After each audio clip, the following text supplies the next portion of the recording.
Со свечена утринска литургија во соборниот храм Свети Никола во Штип, предводена од брегалничкиот митрополит господин Иларион во сослужение на епископите Јаков и Марко, денеска верниците го одбележуваат преображение Христово на планината Тавор, кога Господ се појавил во сета негова слава пред апостолите Петар, Јаков и Јован.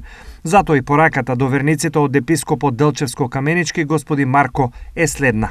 Потребно е само нашата волја и наш труд да тргнеме по патот кон Таворската светлина, да тргнеме по патот кон нестворените енергии Божии, за да можеме да учествуваме во вечната слава Господова.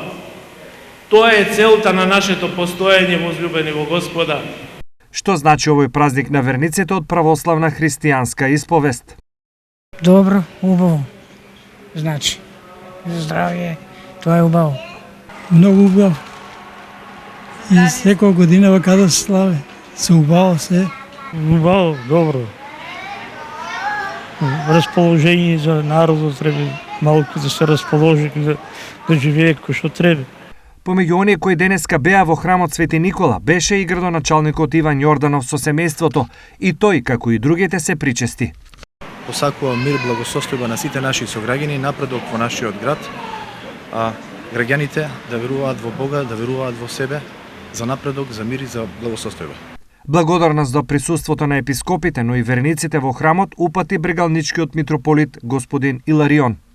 Благодарам на браќата архиереи, на епископот Јаков и на епископот Марко, што еве денеска дојдоа во градот Штип, заеднички на оваа божествена литургија, на овој Господов празник, празник на радост, на светлината, на преобразувањето, да принесеме дарови, да се помолиме заеднички на Господа, за мир и благосостојба во светот, за здравје и спасение на сите луѓе и за починатите наши кои што се во вечноста.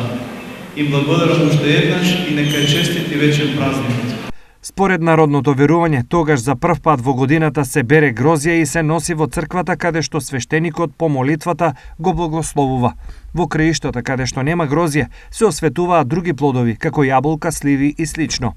Овој чин представува и благодарност кон Господа за сите природни дарови на земјава,